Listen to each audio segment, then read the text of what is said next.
السلام علیکم دوستو، اردو کلاسک چینل پر خوش آمدید۔ آئیے سنتے ہیں دھرتی کا سفر قسط نمبر 33۔ معزز سامعین سے امید کی جاتی ہے کہ ویڈیو کو لائک کریں اور چینل کو سبسکرائب بھی کریں، شکریہ۔ صبح دن چڑھے آنکھ کھلی، میں نے ملحقہ کمرے میں جھانک کر دیکھا سریا اور پرنسس انترا موجود نہ تھی، البتہ ان کی آواز باہر سے آ رہی تھی۔ میں حیران ہوا کہ سریا آج سلام صبح کہنے کیوں نہیں آئی۔ عام طور سے وہ درشن کے وقت مجھے جگا دیا کرتی تھی۔ باہر نکلا تو دونوں خیمے کی چار دیواری کے اندر کپڑے کی کرسیوں پر بیٹھی نظر آئی۔ اسی لمحے پیرو ان کے لیے چائے لے کر اندر داخل ہوا۔ سریا مجھے دیکھتے ہی کھڑی ہو گئی۔ اس نے پیرو کو میرے لیے کرسی لانے کو کہا۔ کرسی رکھ کر وہ میرے لیے بھی چائے لے آیا۔ میں کرسی پر بیٹھا تو کہنے لگی، میں سوچ رہی تھی آپ بیدار ہوں تو بیٹی بھجواؤں۔ میں نے ابھی تک یہ نہیں بتایا کہ ابو کی طرح میں بھی بیٹی کا عادی نہیں، لیکن سفر میں اس کا اہتمام ضرور کرتا ہوں، کیونکہ نہار منہ چائے کا ایک گرم گرم کپ جسم کی ساری کسمندی دور کر دیتا ہے۔ چائے پیتے پیتے میں نے پوچھا کہ آج سلام صبح بھول گئی تھی؟ نہیں تو اس نے جواب دیا، جب سو کر اٹھی پہلے سلام صبح کے لب کے کمرے میں گئی، مگر آپ سو رہے تھے، جگہ کیوں نہ دیا؟ سوچا آپ رات سے دیر سے سوئے تھے، جگانا مناسب نہ ہوگا، بس آپ کے درشن کیے اور لوٹ آئی۔ پرنسس انترا جو ہماری گفتگو سن رہی تھی درشن کے لفظ پر چونکی۔ کیا اپنے بھائی کے درشن کرتی ہو؟ سریا بتانے لگی، ہم بھائی بہن ہر صبح ایک دوسرے کا منہ دیکھنے اور سلام صبح کرنے کے عادی ہیں، جسے ہم درشن کہتے ہیں۔ مغل ایمپرر اکبر بھی ہر صبح قلعہ آگرہ کے جھروکے سے لوگوں کو درشن دیا کرتا تھا۔ پرنسس انترا میرے بھائی جان بھی مغل ایمپرر کی طرح لکی ہے، اس لیے کوشش کرتی ہوں کہ صبح اٹھتے ہی سب سے پہلے ان کے درشن کروں۔ جس دن درشن نہیں ہوتے کوئی نہ کوئی الٹی سیدھی بات ہو جاتی ہے، پھر تو میں بھی کل سے اٹھتے ہی ان کے درشن کروں گی۔ میں سمجھا اندرا سریا کا مذاق اڑا رہی ہے، اس لیے سلام صبح کی وضاحت ضروری سمجھی۔ میرے لکی اور خوش قسمت ہونے کی بات سریا نے یوں ہی گھڑ لی، ورنہ سلام صبح ہماری ایک عادت کی سوا اور کچھ نہیں۔ اگر سریا پہلے بیدار ہو جائے تو میرا چہرہ دیکھتی ہے، میں پہلے جاگ جاؤں تو اس کے درشن کرتا ہوں، اسی بہانے ہر صبح ہماری ملاقات ہو جاتی ہے۔ آپ اسے بھی مذاق سمجھ سکتی ہیں۔ اب پرنسس انترا نے بڑے غور سے میری طرف دیکھا اور بڑی سنجیدگی سے بولی، مسٹر امجد، ہم ہندو لوگ آدمی کی لیک اور ہاتھ کی ریکھا کو مانتے ہیں، ستاروں سے اشارہ لیتے، زائچے نکلواتے، جنم پتریاں بنواتے اور کسی بھی ضروری کام کے لیے شبھ سمے کا انتظار کرتے ہیں۔ ہمارے ہاں سویرے سویرے کسی خوش نصیب یا بڑے آدمی کے درشن کرنا بڑا پن سمجھا جاتا ہے، اور مجھے آپ کی پیشانی پر بھی قسمت کی کتاب معلوم ہوتی ہے۔ میں مسکرا دیا۔ میں قسمت کی کتاب تو نہیں، صرف اس کتاب پر لکھا ہوا ایک نام ہوں، پھر اس کتاب میں میرا بھی نام آپ کے نام کے ساتھ ہی لکھا ہوگا۔ سریا اور میں نے ایک ساتھ چونک کر اسے دیکھا۔ اس نے ایک ایسی بات کہہ دی تھی جو شاید خود بھی غور نہیں کیا تھا، مگر میرا یہ خیال غلط نکلا۔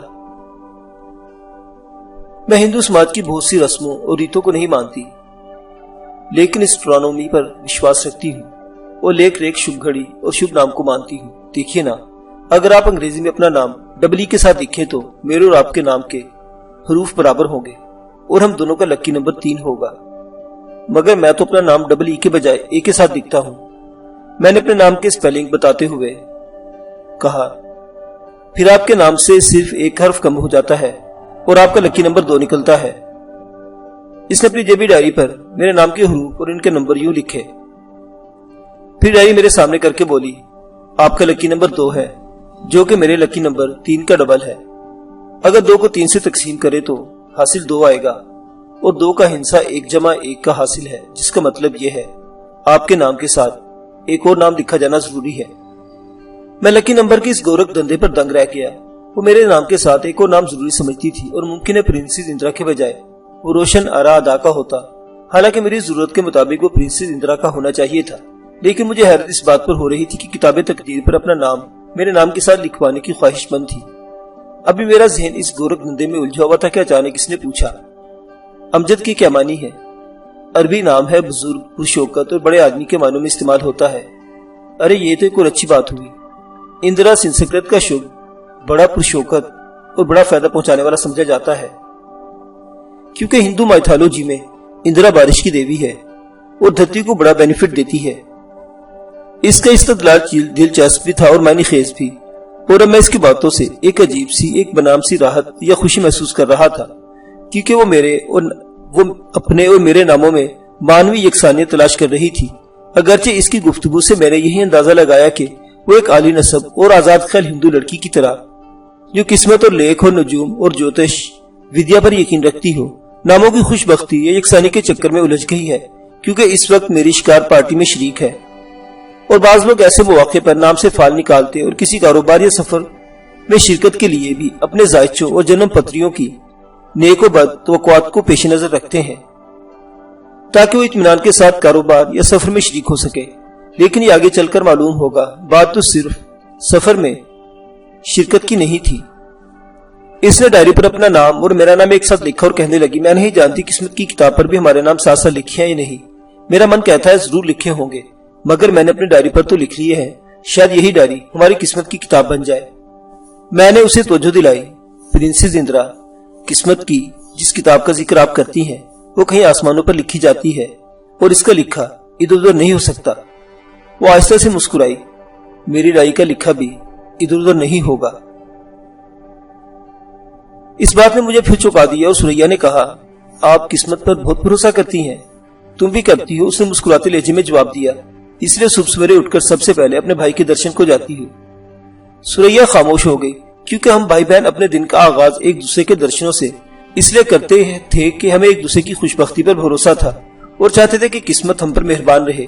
میں نے اس ضمن میں کوئی تکرار مناسب نہ سمجھی، اور پرنسس اندرا کے رجحان کو دیکھ کر سوریا سے روشن آرا ادا کے بارے میں بھی مشورہ نہ کر سکا۔ میں یہ بات اگرچہ تنہائی میں کرتا، لیکن یہاں تو قدرت خود بخود میرے نام کا کرہ نکال رہی تھی، اور میرا نام ایک ڈائری پر لکھا گیا تھا۔ اس لیے میں نے سوچا شاید قدرت نہیں چاہتی کہ سوریا سے ادا کے متعلق کو مشورہ کروں، کیونکہ دست تقدیر نے میرے نام کے ساتھ ایک اور نام لکھ دیا اور میں اس صورتحال پر مداخلت نہ کر سکتا تھا۔ سوریا اس کی باتوں پر کچھ زیادہ ہی حیران و ششدر تھی، کیونکہ ایک لڑکی دوسری لڑکی یا پھر ایک عورت دوسری عورت کے لہجے کو خوب سمجھتی اور اس سے کسی بات کی اہمیت محسوس کر سکتی ہے۔ شاید گفتگو کا یہ سلسلہ کچھ آگے چلتا اور پرنسس اندرا اس کی حیرت کا کچھ اور سامان مہیا کرتی کہ اسی لمحے پیرو نے ناشتہ تیار ہے کی وارننگ دے دی۔ میں نے گھڑی دیکھی، 8 بج رہے تھے اور پروگرام کے مطابق 9 بجے ہمیں شکار کے لیے نکلنا تھا۔ ناشتہ میرے ہی کمرے میں لگایا گیا تھا۔ ہم اٹھ کر اندر آئے اور اس خیال کے پیش نظر کے جنگل میں چستی اور پھرتی کی ضرورت ہلکا ناشتہ کیا، پھر لباس تبدیل کرنے میں مصروف ہو گئے۔ پرنسس اندرا اپنے کمرے سے برجس پہن کر نکلی، بالوں کو ریبن سے باندھ کر سر پر پی کیپ طرز کی شکاری ٹوپی اوڑھ لی تھی، اور اس لباس میں بھی آفریدہ جمال دکھائی دیتی تھی۔ سوریا نے خاکی زین کا کھلا پاجامہ پہنا، گلابی دوپٹے کو صافی کی طرح طے کر کے اور تھوڑی کے نیچے سے بل دے کر چہرے اور سر پر باندھ دیا تھا، جسے پنجابی میں ڈھاٹا باندھنا کہتے ہیں۔ صرف آنکھیں، ناک اور ہونٹ نظر آ رہے تھے۔ میں اس کی حیرت قضائی دیکھ کر ہنس دیا، لگتا ہے کہ کہیں ڈاکہ ڈالنے جا رہی ہو۔ اس نے بھی مسکرا کر جواب دیا، ڈاکہ ہے یا شکار، مگر آپ کی پارٹنر بن کر جا رہی ہوں۔ لباس بدلنے کے بعد ہم نے رائفلیں سنبھال لی۔ پرنسس اندرا کے پاس وینچسٹر کی 2 رائفلیں تھی، ان میں سے ایک سوریا کو دے دی گئی۔ جب ہم خیمے سے باہر نکلے، ہمارے ساتھی کیمپ کے صحن میں منتظر تھے۔ سب کی نظریں سوریا پر پڑی۔ چھوٹے ماموں اس کی مردانہ حیرت پر بڑے خوش ہوئے اور کندھے پر تھپکی دے کر بولے، اصل شکاری نظر آتی ہو۔ پیرو نے بودھی کو ہمارے ساتھ چلنے کے لیے تیار کر دیا تھا۔ وہ مجھ سے بھی کافی مانوس تھا، اس لیے یہ بات رات ہی طے ہو گئی تھی کہ اسے میں اپنے ساتھ رکھوں گا، اور اس کی دیکھ بھال کے لیے پیرو یا سلطان علی کو ہمراہ لے جانے کی ضرورت نہیں۔ ڈرائیوروں کے ساتھ وہ دونوں بھی کیمپ میں رہیں گے۔ ڈرائیور بندوق چلا سکتے اور اپنی حفاظت کر سکتے تھے۔ مزید احتیاط کے پیش نظر پرنسس اندرا کے باڈی گارڈ رگھو رائے کو بھی ان کے پاس چھوڑ دیا گیا۔ کلوا نے جنگل کا جو نقشہ ہمیں سمجھایا تھا، اس کے مطابق ہم 2 پارٹیوں میں تقسیم ہو گئے۔ پہلی پارٹی میرے ساتھ پرنسس اندرا، رانا صفدر، ماموں فیروز بخت اور ٹھاکر اجیت سنگھ شریک ہوئے۔ دوسری پارٹی میں ماموں شہباز بخت، سوریا، پروفیسر اسلم، وکرم اور کلوا پر مشتمل تھی۔ اس تقسیم میں بھی پرنسس اندرا میرے ساتھ تھی، کیونکہ اس کے بقول اس کی ڈائری کا لکھا ادھر ادھر نہیں ہو سکتا تھا۔ میری پارٹی کو مشرق کی جانب سے اور دوسری پارٹی کو مغرب کی طرف سے جنگل میں داخل ہونا تھا، مگر دونوں پارٹیوں کے درمیان آدھی یا پون میل سے زیادہ فاصلہ نہیں رہنا چاہیے تھا۔ بودھی چونکہ میرے ساتھ تھا، اس لیے دوسری پارٹی کی یہ کوشش کرنا تھی کہ شکار ہماری طرف دھکیل دے تاکہ میں بودھی کے سامنے اس پر گولی چلاؤں اور رائفل کا دھماکہ بالکل اس کے قریب ہو۔ پیرو نے بیگانہ ہوش بودھی کو میرے پہلو میں لا کھڑا کیا۔ اس نے ہم سب کو یوں دیکھا جیسے نہیں دیکھا، مگر چند لمحوں کے بعد اس کی نظر شاٹ گنوں اور رائفلوں پر پڑی اور ان سے گزرتی ہوئی 375 میگنم پر آئی جو میرے ہاتھ میں تھی۔ پھر وہ میری طرف دیکھنے لگا، شاید اسے یہ منظر کچھ عجیب لگا تھا۔ میں نے بودھی کا کندھا تھپ تھپایا اور اس کا ہاتھ پکڑ کر کیمپ سے نکلا۔ پرنسس اندرا میرے ساتھ ساتھ تھی۔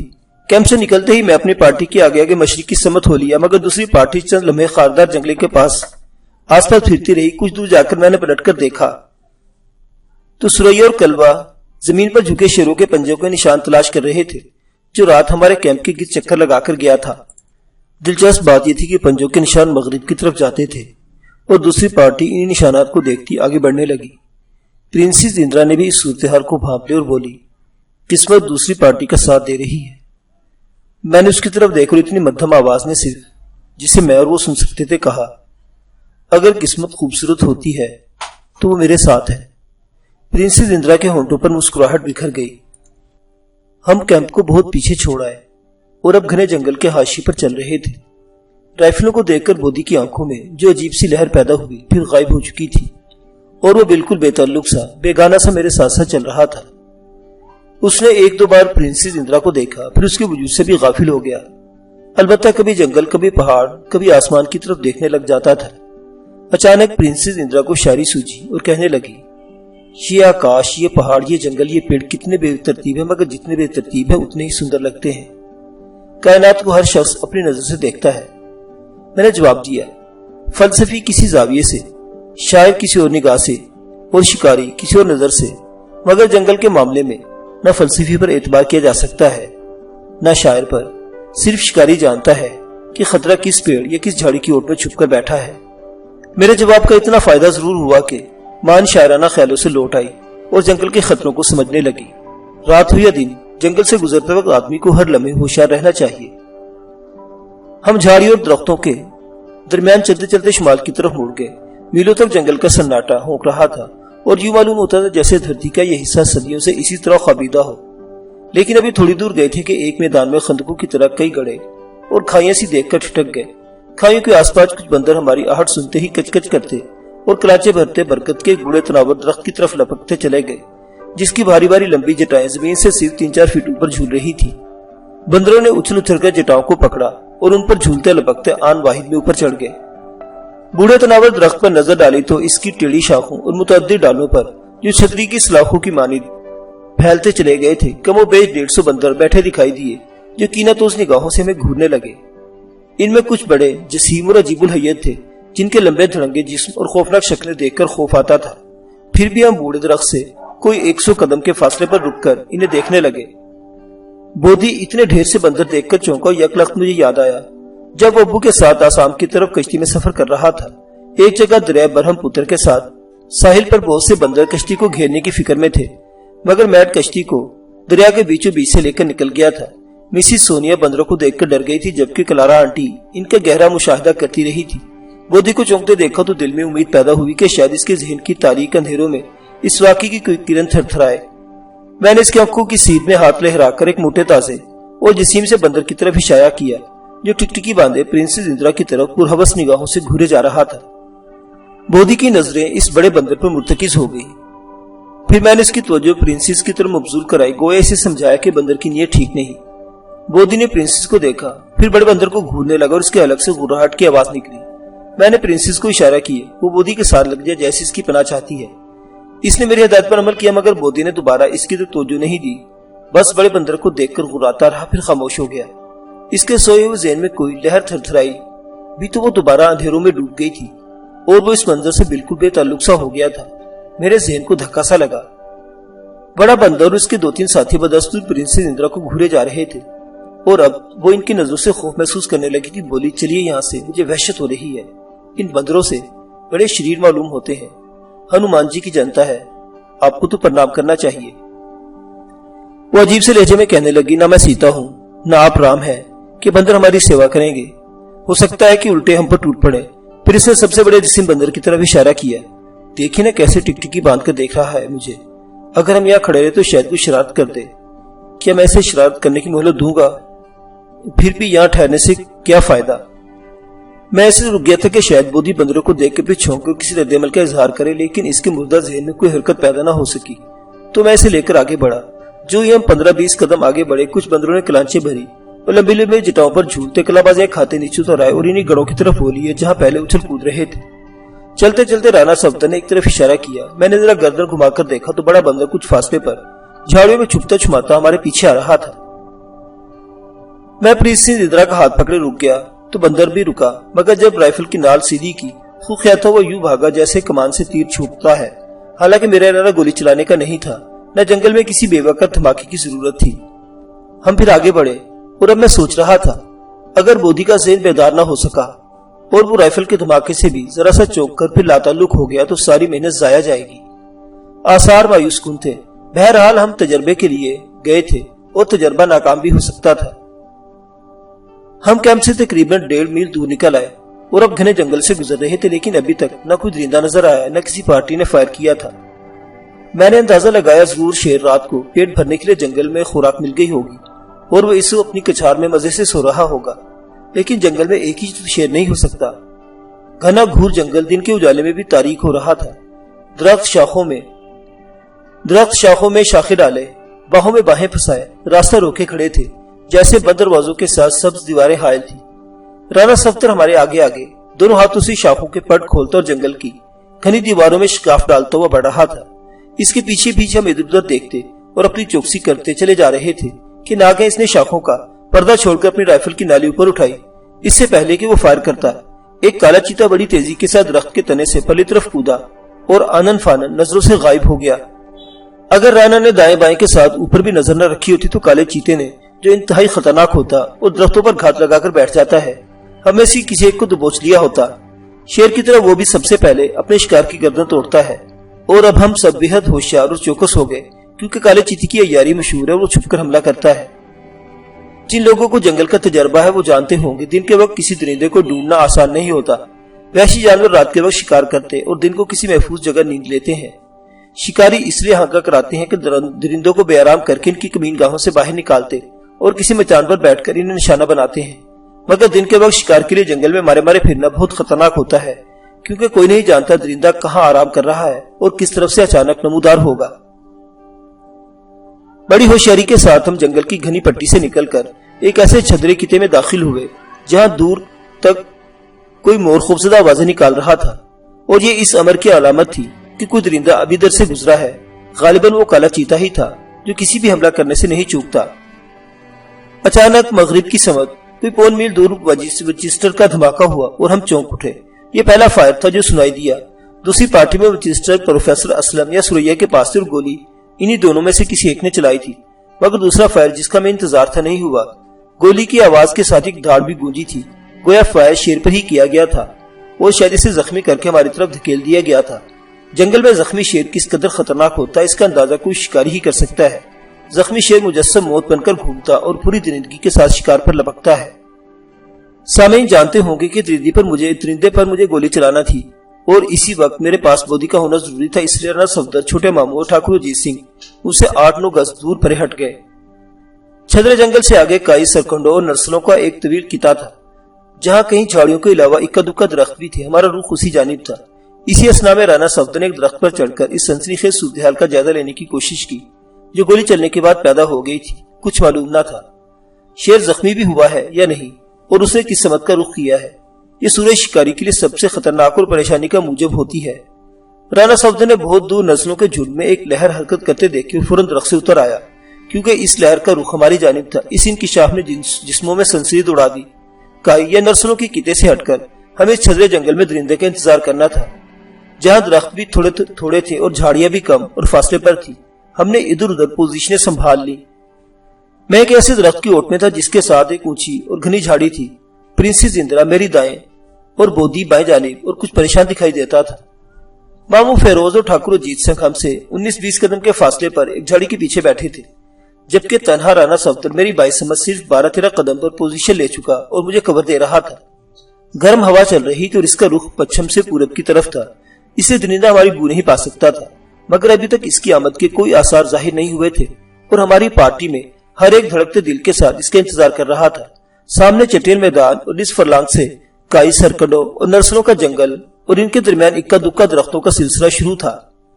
کھلے میدان میں شیر کا مقابلہ شکار کے عام اصولوں سے مختلف بلکہ موثر نبرد و آسماں ہونے والی بات تھی، لیکن میں نے کھلا میدان ایک خاص مقصد کے تحت منتخب کیا تھا اور یہاں کامیابی کا انحصار قسمت کی یاوری اور نشانے کی صحت و پختگی پر تھا۔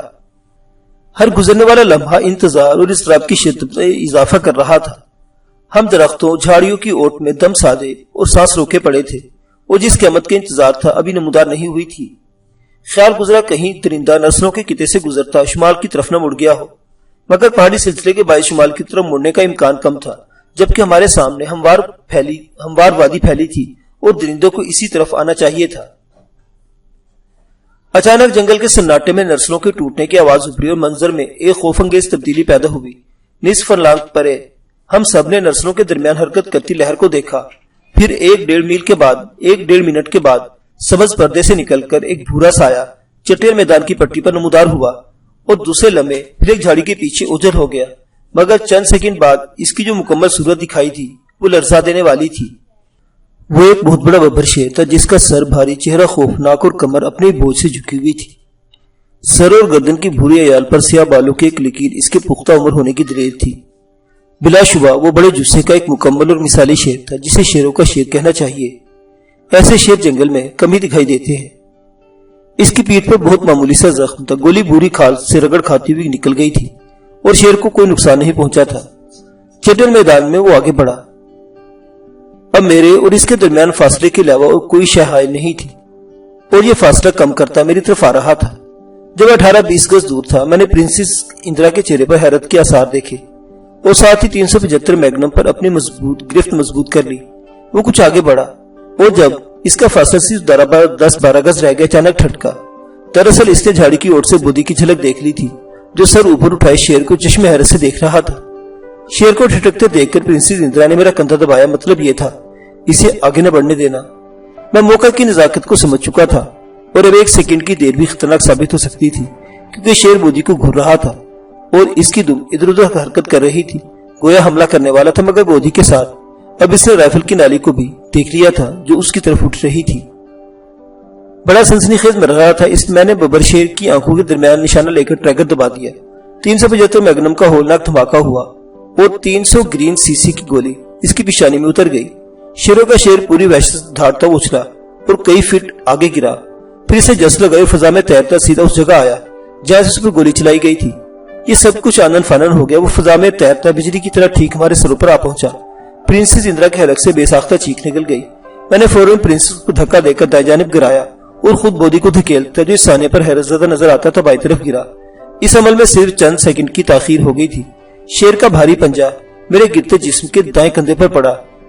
اگر میں اپنی جگہ چھوڑ نہ چکا ہوتا تو وہی پنجہ میری گردن توڑ دینے کے لیے کافی تھا، لیکن میں حرکت میں تھا، وار اونچا پڑا تھا، پھر بھی اس کے پنجے کی ضرب سے کندھا شدید زخمی ہوا اور میں خود جھاڑی کے پاس گرا۔ بودی بھی میرے پاس ہی الٹ گیا۔ گولی اگرچہ نشانے پر بیٹھی تھی مگر شیر گولی کھانے کے بعد بھی 2-3 منٹ تک جدوجہد کرتا رہا۔ وہ تو شیروں کا شیر تھا، اس سے کچھ زیادہ ہی وقت لیا۔